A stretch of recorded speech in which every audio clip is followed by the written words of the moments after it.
What is good guys? So welcome ulit sa ating panibagong episode. So ngayong araw magdi-DIY tayo sa ating OTJ. Wow! Kasi may nakita akong pyesa pa doon sa garahe na magagamit pa naman. And tatry kong ilagay ulit sa owner, baka dagdag abubots lang. Yun, so mamaya makikita nyo. Yun, kamusta kayo dyan? Yun, tara, punta tayo sa garahe. Let's go. So, dito na tayo sa garahe, guys. Ito nga pala yung OTJ natin. Nakabalot pa.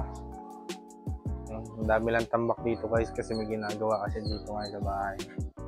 So, ito nga pala ngayon yung ating i-DIY. Nanahanap ko lang dito. Mga LED lights yan, guys. Yan, so subukan natin ikabit ating OTJ. Wait lang, tanggalin lang natin tong balot. So balak ko ilagay yung ilaw na yun, guys, dito sa dyan sa ilalim para may underglow siya dyan. Yan. Nice ba yun, guys? Comment down below kung goods ba yun. Ilalagay ko dito sa ilalim yung isa dyan. Yun, bali dalawa lang muna ilalagay natin ilaw doon. So tara, simulan na natin. So ayusin muna natin yung mga ikakabit natin. Siguro ito isa, ito isa para pang dulo, maiksi lang. And siguro ito na isa,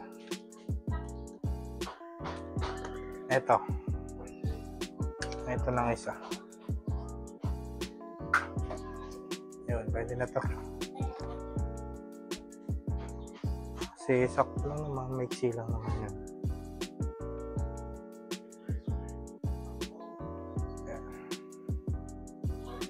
So, kakabit lang siyang ganyan. Basic DIY lang to, guys. Pwede nyo tong gawin sa bahay nyo. Yan, tapos i-switch. Ito yung switch. Then may remote actually ito, guys, kaso dito yung remote kaso walang battery. Wala lang tayong battery. Yan. Ito kakabit. Yan.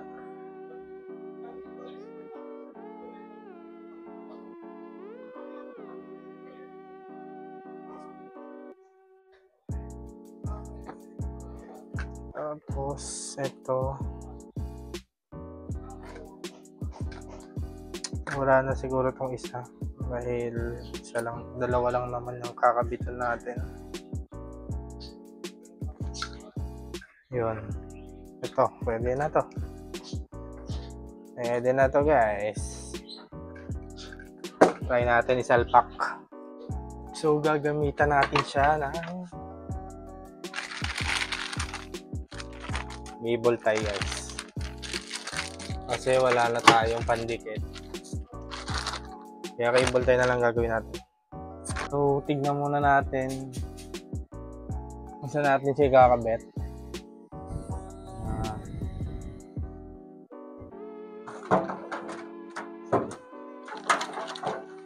Bali ito ang ikakabit natin una, yung mix. Bali dapat nandito lang siya eh.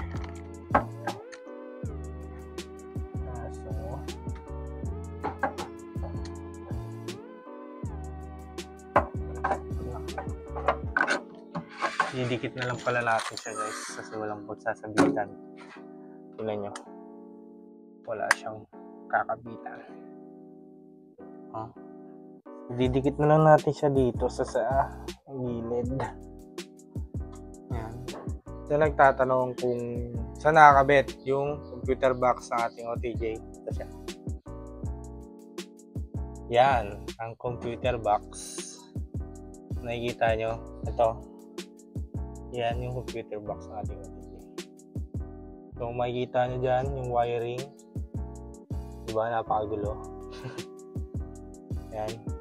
Yan nakalagay yung wirings ng ating OTJ. Diba? Parang mga sabot-sabot na lang ng gagamba, no? Yan, so hanap lang tayo ng double-sided kasi idikit na lang natin siya sa dito doon, yun sa nakita nyo. Yun. So, let's go. So, kabitan muna natin ng double-sided to. Ito ba nga pala yung double-sided na ginagamit natin. So,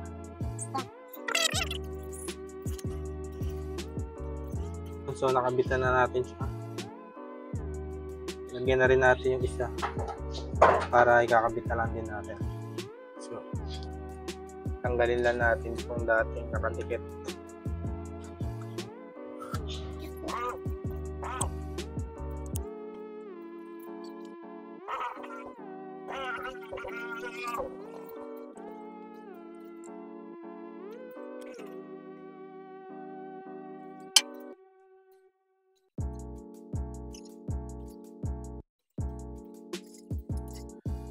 So, tapos na natin siya lagyan ng double-sided.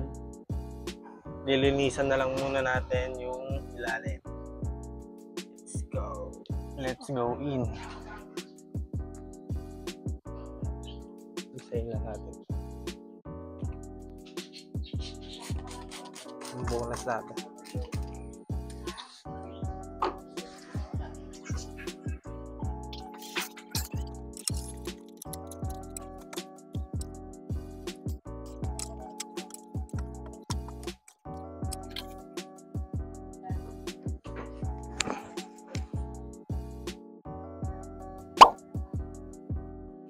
So, epic build yun ng double-sided natin, guys. Ay, dumikit. Bumili naman tayo ng iba. Ay, dumikit na ito eh.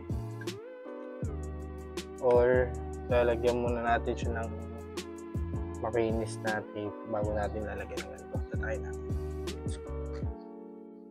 Ayan, lalagyan muna natin siya ng tape. Yan. So, nilagyan natin siya ng ganito. Baka sakaling dumikit siya dito. Yun, so mukhang effective naman yung ginawa natin, guys. Dumikit naman siya. Titingnan na natin yun, tatagal ba talaga siya doon. Yun, na yan. So, testing na natin siya ilagay, guys.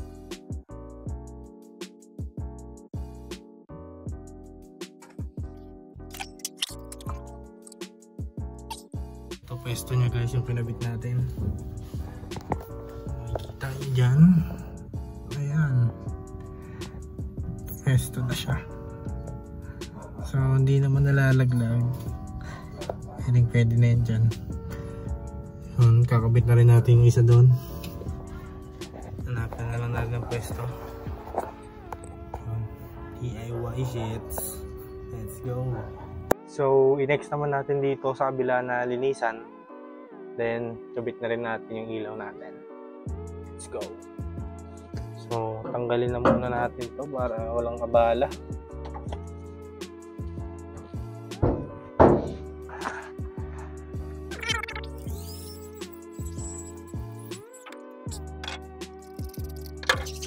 Let's go in. Oh. Ang walang malalagyan dito sa kabila ah. Ang daming nakasiksik, guys. Mas mahirap pa talagyan dito sa kabila.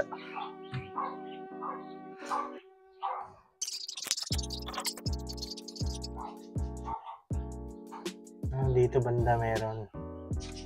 Kaso masikip, hindi ako kasya.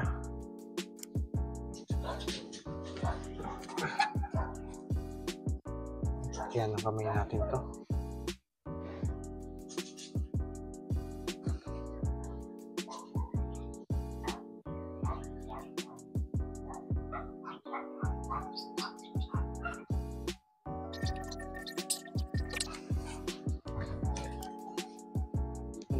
Hindi kasya kamay natin, guys. Laki-laki natin.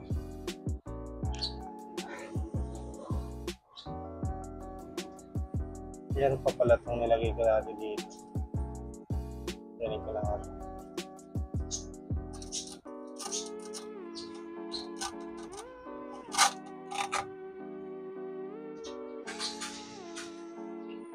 Ilaw pa rin pala to. Nalagyan na rin natin ng double-sided pong isa.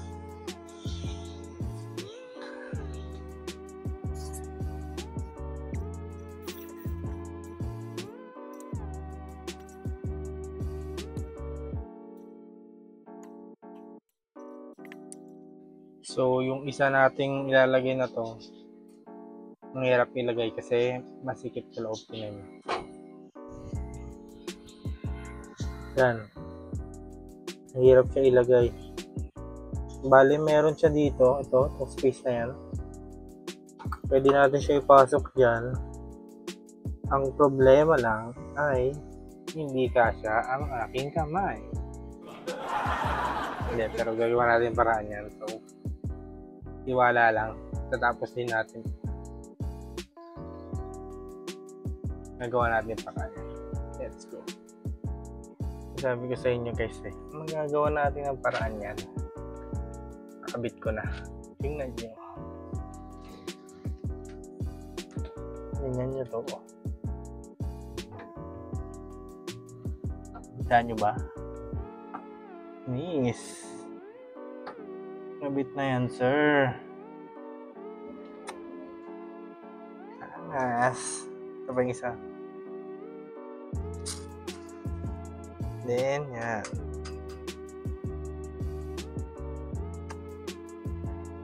Gagawin natin is wawiringan na lang natin siya para may kuryente na. May abang naman na siya actually dyan. Kakabit na lang natin yung positive negative. So, let's go. So, dito na tayo sa wiring niya. And may abang na siya dito actually guys. Ayan. Makabit na lang natin to dito sa kanyang power. Ito. Yan. May ambang na siya. Kasi dati siyang nakakabit sa ilalim mismo ng owner. Yan. May kakabit na lang natin. Then lalagyan natin ito ng fuse. So, let's go.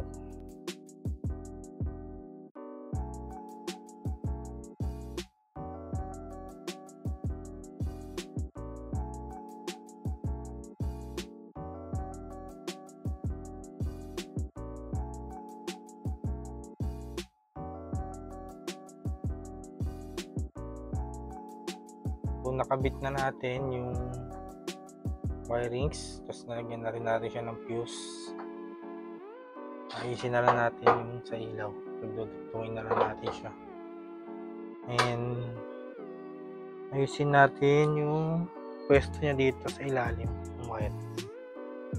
Tapos yun. Tapos na tayo. Yun. Let's go. Tapusin na natin to. So yun guys. The long wait is finally over. Tapos na natin ikabit. Naayos na natin yung wiring. Nadikit na natin yung mga ilaw. Papakita ko sa inyo ito. Sa mga oras na to, ayan, nalobat na yung mic natin guys. Pero ito, naayos na natin yung mga wirings papunta dun sa dalawang LED, tapos hanggang dito sa fuse, and na-connected sa power niya. Tapos itong remote na sa sensor, and pwede rin siya i-connect sa cellphone, which is may app siya. Then itong switch niya na manual switch. Yan. So, didikit na lang natin dyan. Kaso papalit tayo ng double-sided yan kasi ayaw dumikit ng ginagamit natin pandikit dun sa dalawang ilaw. So, ayun. Natapos na natin siya. Let's go. So, eto na yung time guys para makita nyo yung DIY natin na LED lights sa ilalim ng ating dash panel. Bang! Wow! Tingnan mo naman yan, sir. So, another successful DIY na naman tayo ngayong araw na to. Yun. Hindi lang natin masyado ma-appreciate sa mga ngayon kasi medyo maliwanag pa. So mamayang gabi, pag medyo madilim-dilim na, titingnan ulit natin para mas makita natin siya. So ito yung LED na dinikit natin, DIY natin kay Bikaon. So tingnan nyo to, yung ilaw na nilagay ko. Yan. Effective naman yung double-sided na nilagay natin. Hindi naman siya nalalaglag. Malalaman natin yan pag pinaandar na natin siya sa daan. Ang kakayanin niya yung tig-tig. Tig ba ng mga owner natin sa mga rough road. Kung maugaman siya, kung malalaglag. So yun. So mamaya, pag medyo madilim na, papakita ko ulit sa inyo. Yun. So nagtagal lang kasi ako dito gawa nung fuse. Hindi ko alam, hindi ko napansin na putok na pala yung fuse, kaya nagtataka ako bakit ayaw umilaw kanina. Nung nakabit ko na siya, okay na lahat. Tataka lang ako bakit ayaw. So chinek ko yung fuse, yun, putok na pala. So baka bukas pumili tayo ng bagong fuse. Ang ginawa ko lang muna dyan is nirekta ko muna yung fuse. Nilagyan ko muna ng wire para makita natin na ito siya. So yun, tapos na. Share ko na rin pala sa inyo guys na meron din tayong na DIY dati na underglow dito sa ating OTJ. Yan, papakita ko sa inyo. Yan. So, kompleto yan sa side, sa harap, sa likod. Ito, sa likod niya. Yan. Yun. So, ito naman sa right side. May pundi nga lang dyan na part. Siguro, sumuko na yung kalahati nung nilagay natin. So, bali, papalitan na lang natin yan next time. Pag naka-order tayo ng pampalit natin yan. So, dati puno yan. So, ito naman sa harap. And, so, yan. Ang ganda rin nung na-DIY natin dyan. So, if you like this kind of video guys, click the like button kung nagustuhan nyo yung mga ganyan. So mamaya papakita natin sa inyo yung dito naman sa ating ilalim ng dash panel para mas ma-appreciate nga natin yan sa dilim. So mamaya babalik tayo guys. So let's go. So yun guys, madilim na nga sa labas. Check na natin, papakita ko sa iyo yung ating DIY na LED lights sa ating OTG. So time check natin is nasa 7:35 na. So let's go. So ito na yung OTG natin. Check natin guys. So ito yung switch. Ginawa natin. So yung kanina nawala nga yung audio natin kasi lowbat na pala yung mic natin. So ito na yung ginawa natin kanina, DIY natin sa ating OTJ. Try na natin. 1, 2, 3 lang. Yun. So far, so good. Ang ganda rin ng na-DIY natin na dito sa ating OTG. Ito naman. Nice ba guys? Comment down below kung nagustuhan nyo itong DIY natin sa ating OTJ. Kung makita nyo sa ilalim, ito yung itsura nya guys. Yan. Ito yung isa. Yan. So, gustuhan nyo ba siya guys? Comment nyo lang dyan sa ating comment section sa ibaba. Yes, ganda rin. So, successful na naman ang ating DIY. Kahit na medyo natagalan. Yan. Right.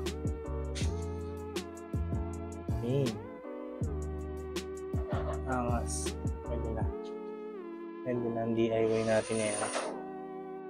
Yun, so kung nagustuhan nyo yung ginawa nating video ngayong araw, nag-DIY tayo ng ating LED light sa ilalim ng ating dash panel dun sa ating OTJ, and kung nagustuhan nyo yung mga ganitong DIY videos natin, huwag nyo nang kalimutan mag-like dyan and mag-comment and mag-subscribe na kayo dyan sa YouTube channel natin. And so, sa mga susunod na episode siguro next time, yung seats natin naman, bala ko siyang linisin and siguro kakalasin natin yon para mabilad natin siya sa labas pag may araw, no?